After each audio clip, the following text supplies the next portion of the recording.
आज Doubtnut app download करें। Doubtnut पर अपने सभी गणित, रसायन विज्ञान, भौतिक विज्ञान और जीव विज्ञान के डाउट्स का करो सफाया। बस प्रश्न की फोटो खींचो, एक ही प्रश्न को क्रॉप करो और तुरंत वीडियो सोल्यूशन पाओ।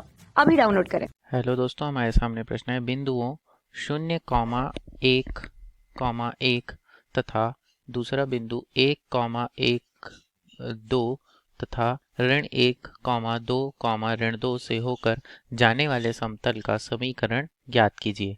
तो इसके लिए दोस्तों हम सर्वप्रथम क्या करेंगे, जो एक बिंदु दिया गया है उसे समतल के समीकरण में रख देते हैं और फिर उससे जो समीकरण आएगा उनमें अन्य दो बिंदुओं को रखकर हम इस समतल का समीकरण ज्ञात करेंगे। तो उसके लिए चूंकि यदि समतल दिए गए बिंदु 0,1,1 से होकर जाता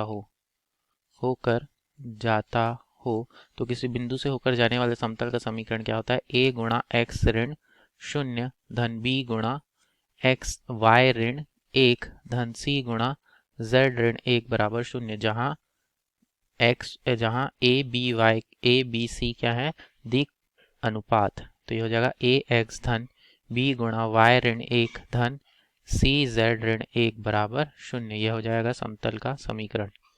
अब चूंकि यह समतल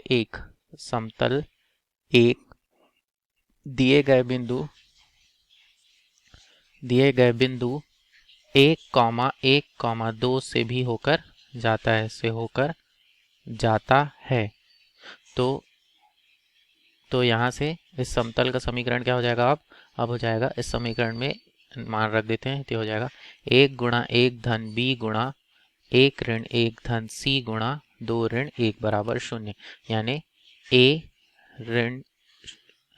धन 0 गुणा b धन ये हो जाएगा c बराबर 0। ये हो गया समीकरण नंबर 2। तो हमें समतल का दूसरा समीकरण मिल गया।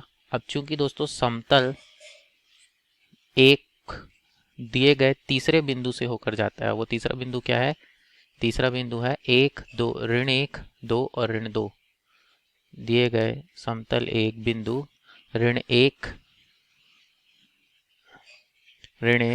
2 ऋण 2 से होकर जाता है। तो अब इसका समीकरण क्या हो जाएगा दोस्तों, तो यहाँ से देखिए ये हो जाएगा 1 गुणा ऋण 1 धन b गुणा 2 ऋण 1 धन c गुणा ऋण 2 ऋण 1 बराबर 0। हल करने पे ऋण a धन b ऋण 3c बराबर 0। ये हो जाएगा समीकरण नंबर 3। तो समीकरण 2 व 3 को हल करने पर यहाँ से क्या हो जाएगा दोस्तों, a बटा ये हो जाएगा यहाँ से क्या हो जाएगा दोस्तों, देखिए ये हो जाएगा 3 गुणा 0 यानी ऋण 0 ऋण का ये हो जाएगा ऋण 1 गुणा 1 यानी ऋण 1 बराबर ऋण b बटा ऋण 3 धन 1 बराबर c बटा क्या हो जाएगा 1 धन 0 बराबर k। मान लेते हैं कि ये सब k के बराबर हों। तो यहाँ से क्या आ जाएगा, a बटा ऋण 1 बराबर ऋण b बटा ऋण 2 बराबर c बटा 1 बराबर k। तो यहाँ से ऋण और ऋण कट गया तो क्या आएगा, a बराबर ऋण k, b बराबर 2k और c बराबर k। तो इस तरह से हम a b तथा c का मान समीकरण 1 में रखने पर क्या हो जाएगा, यहाँ से ax धन b गुणा y ऋण 1 धन c गुणा z ऋण 1 बराबर 0। हल करते हैं तो देखिए यहाँ से क्या आता है, a के स्थान पे क्या रखेंगे, ऋण k गुणा x धन 2k गुणा y ऋण 1 धन k गुणा z ऋण 1 बराबर 0। k उभयनिष्ठ निकालूंगा दोस्तों, हो जाएगा ऋण x धन 2y ऋण 2 धन z ऋण 1 बराबर 0। शून्य को k से भाग दूंगा, 0 आएगा। तो ऋण x धन 2y धन z ऋण 3, ये 2 था तो ऋण 2 और ऋण 1 ऋण 3 बराबर 0। तो ये हो जाएगा x ऋण 2y ऋण z धन 3 बराबर 0।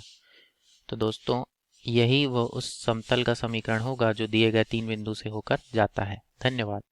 कक्षा 6 से 12वीं से लेकर नीट, IIT, JEE वो एडवांस के लेवल तक 1 करोड़ से ज्यादा छात्रों का भरोसा। आज ही डाउनलोड करें डाउटनेट ऐप या व्हाट्सएप करें अपने सारे डाउट्स 8400 400 400 पर।